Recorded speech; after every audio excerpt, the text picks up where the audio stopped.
Y estamos de regreso en nuestro programa Más Allá del Derecho.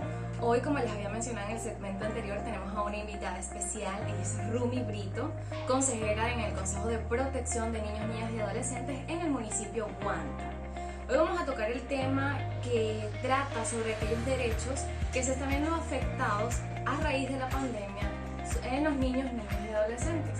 Rumi nos va a explicar un poco sobre lo que ella ha venido viendo a raíz de la experiencia en su puesto allá como consejera, y nos va a explicar un poquito más aquellas cositas que, bueno, que tenemos dudas y que cada día están surgiendo cada vez más a raíz de ciertos puntitos que lo vamos a ir desarrollando poco a poco.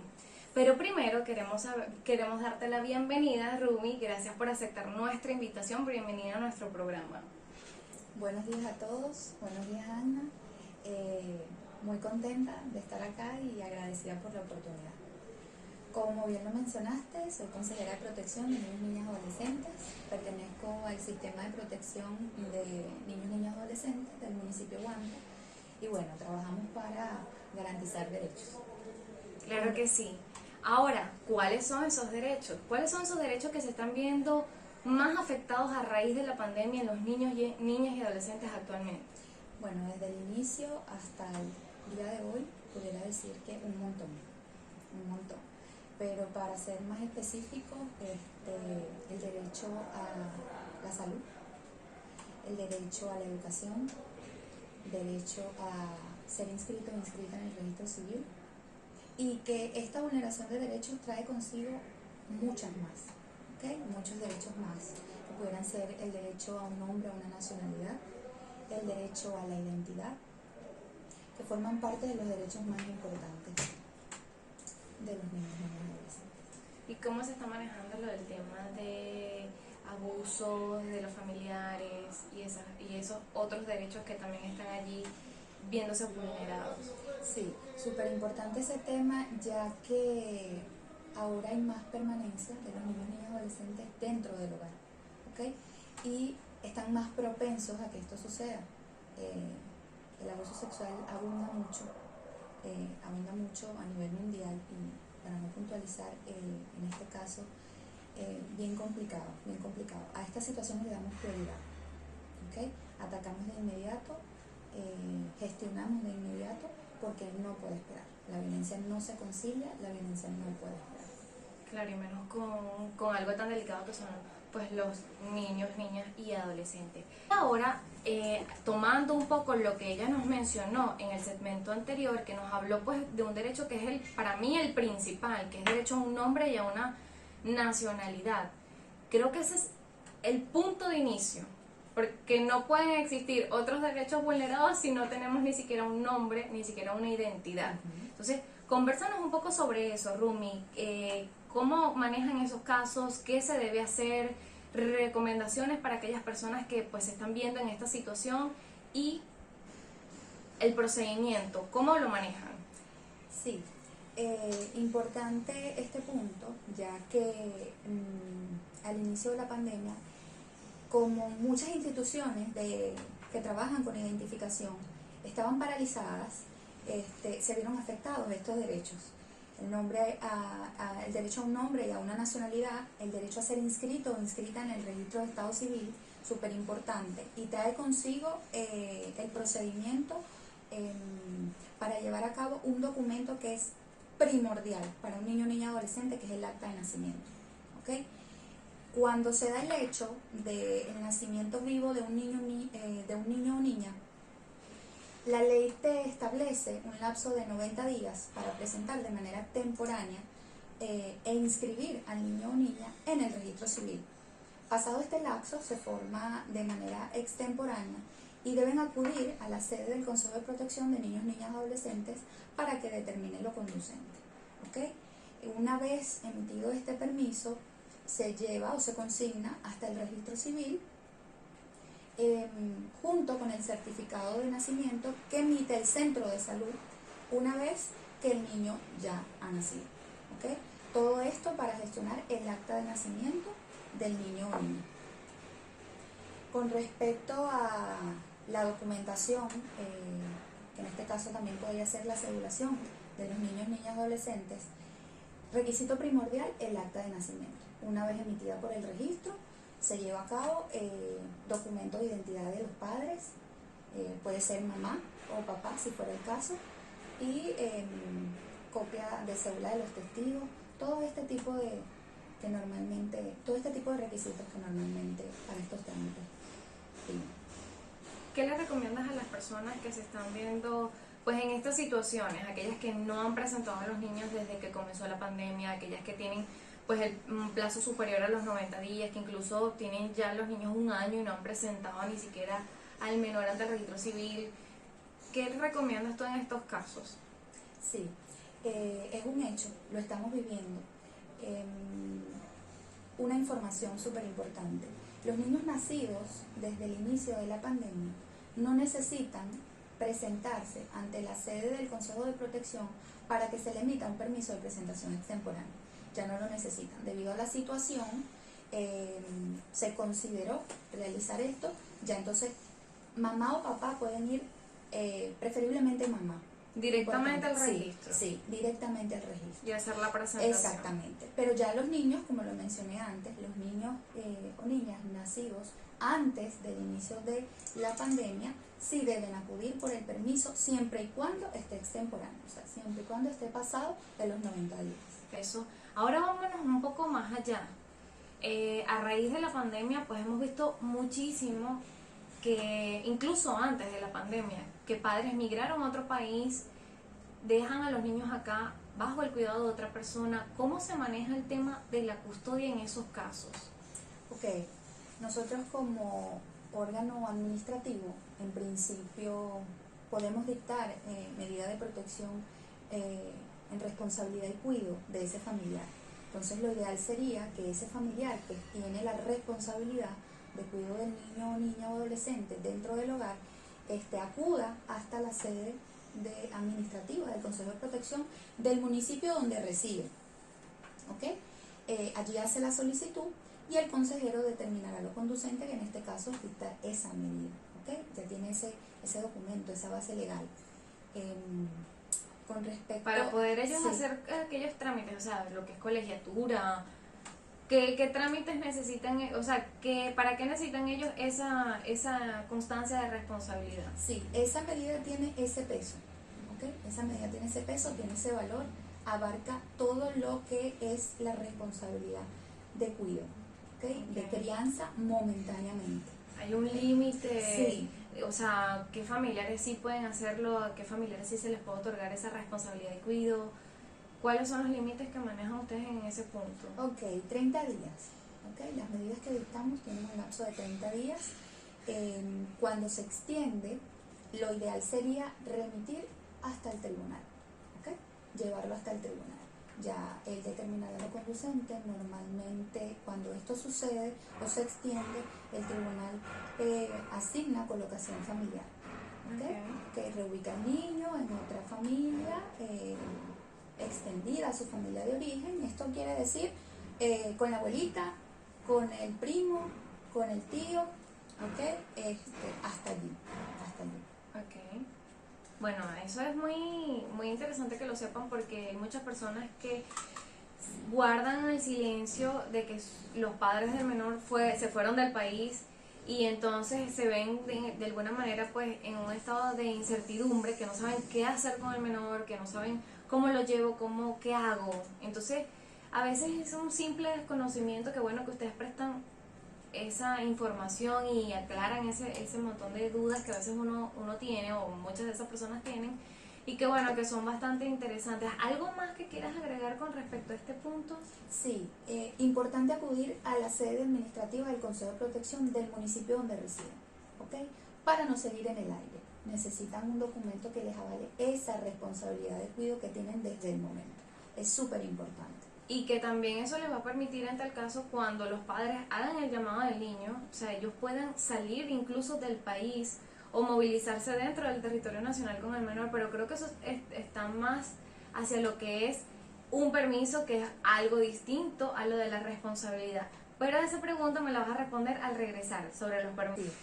Bueno, cuando ambos padres están dentro del territorio nacional y pretenden autorizar a un tercero, deben acudir hasta la sede administrativa del Consejo de Protección, ¿ok? Del municipio donde residen. Cuando uno de los padres está fuera del territorio y queda uno dentro del territorio nacional, el que queda dentro debe acudir hasta la sede del Tribunal de Protección y allí solicitar la autorización para viaje internacional. ¿Okay? Ya no importa si tiene o no tiene poder, ya por notaría eso se está haciendo, como... Ok, notaría eso, en eso está un poco paralizado. Nosotros nos limitamos y preferimos a que el usuario se dirija directamente al Tribunal de Protección, a un ente perteneciente al sistema. ¿Ok? Eso es lo que procuramos. Ok, perfecto. Bien. Hasta allí. ¿Qué pasa cuando ninguno de los padres está dentro del país? Cuando, ¿cómo puede un tercero, que ese tercero obviamente tiene que ser familiar, de acuerdo a lo que nos comentaste? Entonces, ¿cómo hace ese tercero para pedir una autorización y poder salir del país? ¿Cómo lo manejan ustedes? ¿Cómo lo manejaría en tal caso el tribunal? Ok, se necesitaría la presencia de alguno de los padres. Es indispensable. ¿Ok? Es indispensable que por lo menos alguno de los padres esté. ¿Ok? Normalmente no procede. No procede. Esto no procede. Cuando ambos padres están fuera del país y un tercero quiere solicitar la salida de un niño o niña adolescente, no procede. Imposible que proceda. ¿Okay? Pero debe dirigirse hasta el tribunal y se procura que alguno de los padres esté presente. Es el deber ser. Ok. Bien. ¿Algo más que nos quieras añadir sobre esto de los permisos de viaje? Las notarías. Con respecto a las notarías, se ve mucho que fui hasta la notaría, me hicieron un permiso, y bueno, pero no, desde 2019, 2019, tenemos información de que ya no surte efecto los poderes, ¿ok? A nivel de, porque está pegado mucho a el ejercicio de la patria potestad, ¿ok? Y eso es intransferible. Perfecto. Entonces, de allí, desde ese punto partimos. Entonces lo estamos manejando así. Desde 2019 ya no surten efecto. Por eso procuramos que vayan a otra instancia dentro del sistema de protección. Excelente. Hubo otro al inicio del programa, cuando hablamos de cuáles eran esos derechos que, pues, según tu experiencia se han visto más vulnerados, nos mencionaste algo que está sucediendo muchísimo y es con respecto a la violencia. Tenemos una violencia física, una violencia psicológica y también existe una violencia sexual. ¿Cómo manejan ustedes los casos en donde exista violencia independientemente de la que sea? Si hay alguna especialidad, pues también lo mencionas acá. Pero ¿cómo lo están manejando? Siempre y cuando, o sea, mi pregunta va cuando esa violencia ha sido originada dentro de ese círculo familiar que se quedó bajo el cuidado del menor. Sí. Lo vemos mucho, abunda mucho, y sobre todo por lo que te hacía mención en el segmento anterior, que era porque los niños tienen mucha permanencia dentro del hogar, entonces están más propensos a que los abusen, ¿ok? Entiéndase abuso como ya lo mencionaba, este tipo de violencia puede ser física, verbal, psicológica, y que la física trae consigo el resto, ¿no? A estos casos le damos prioridad. Como te comentaba anteriormente, somos partidarios de que la violencia no se consigue, ¿ok? Dictamos medidas de protección, de separación de algún familiar que maltrate o abuse al niño dentro de su círculo social, independientemente de quién sea. ¿Y qué pasa si es ese familiar el único que tiene el cuidado del menor y es el que lo está, pues, maltratando? Buscamos otras alternativas, ¿ok? Buscamos a otro familiar, buscamos otras instancias, procuramos siempre que el niño se mantenga en su familia de origen. Okay. Procuramos siempre, no procuramos desprenderlos, no es la intención de su familia de origen, procuramos siempre que se mantengan allí y buscar alternativas. Eso es indispensable, buscar alternativas. Cuando no se puede por un lugar, vamos a otro. Chévere.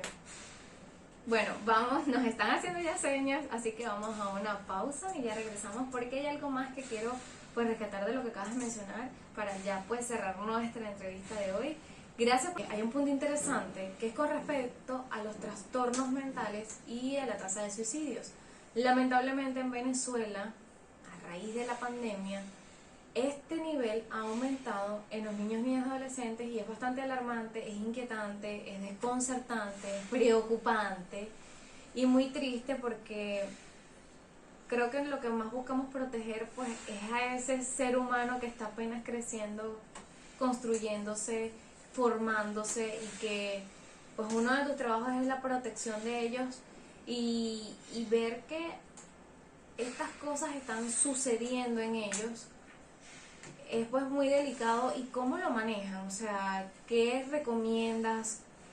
Hay personas que no se dan cuenta de que el niño o la niña o incluso el adolescente está presentando síntomas de algún trastorno mental y sobre todo porque sobre todo se está dando en aquellos casos de niños a los que sus padres han dejado en el país bajo el cuidado de otra persona, bajo el cuidado de algún familiar. Entonces, oye, quiero que nos converses sobre este punto, cuál es tu punto de vista al respecto, qué es lo que manejas en el Consejo de Protección, cómo lo gestionan y cuáles son esas recomendaciones que les puedes dar a aquellos padres o a aquellos familiares que están viendo a sus hijos afectados mentalmente por la pandemia, incluso donde su conducta ha cambiado muchísimo y que pueden, esto con el fin de incluso evitar que haya un daño mayor, que haya un suicidio y que haya algo grave que suceda para ellos. Entonces, ¿qué recomiendas tú? ¿Cómo lo manejan? Es correcto, mencionaste algo acerca de un ser humano que, que forma parte de una decisión, ¿ok? De que venga al mundo. Y lo que hay que garantizar es el derecho primordial para mí, que es el derecho a la vida y a la salud. Un derecho al buen trato, porque mencionabas acerca de la violencia y efectivamente vulneramos ese derecho, el derecho al buen trato.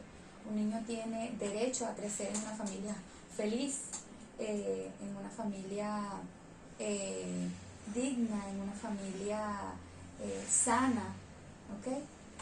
No constituimos por ningún motivo algún acto que genere violencia, ¿ok? Y eso es lo que buscamos, eso es lo que tratamos de garantizar.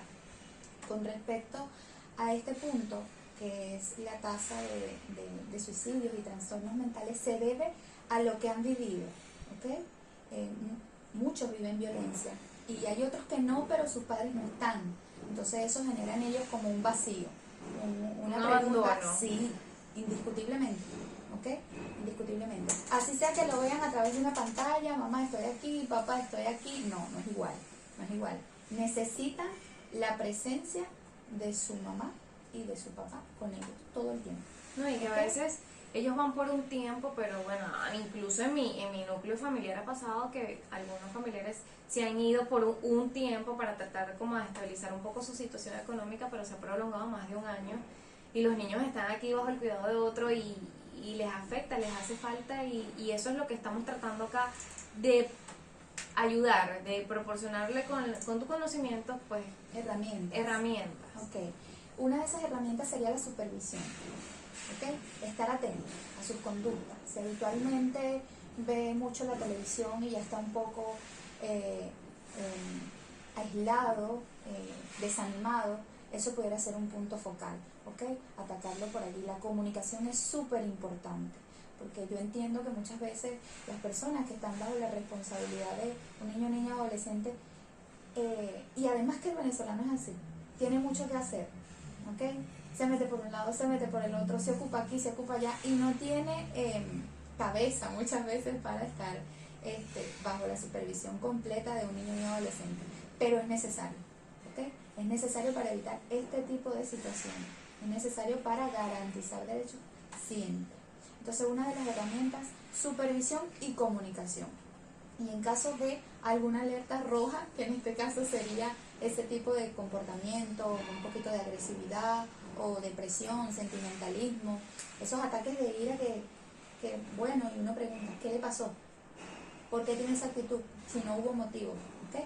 Ese tipo de actitudes son alarmantes. Muchas veces están exteriorizando algo que ya llevan allí Dentro, sí, ¿ok? Y más cuando se encuentran en estas situaciones de abandono relativamente por la cuestión de que sus padres migran o de algún tipo de violencia. Entonces es súper importante, eso es un punto. ¿Cómo lo manejamos? Le damos prioridad a esta situación también, le damos prioridad contamos con equipo multidisciplinario, que en este caso serían especialistas. Actualmente en Guanta forma parte del sistema especialistas, tenemos especialistas, hacemos un llamado a aquellas personas que necesiten este tipo de ayuda. Si no se tienen los recursos, pues nosotros se los brindamos. Entre esos especialistas hay psicólogos, sí, psiquiatras. Hay psiquiatras, tenemos psiquiatras, un psiquiatra, orientadora conductual y psicopedagoga, ¿okay? Entonces contamos con eso, gracias a Dios. Bueno, Rumi, de verdad que muchísimas gracias por todo tu apoyo, por toda la información que nos compartiste, por estar pues dispuesta a brindar ese servicio con vocación y tratar de ayudar, de poner tu granito de arena en lo que es la protección de los derechos de los niños, niñas y adolescentes. Gracias por aceptar nuestra invitación.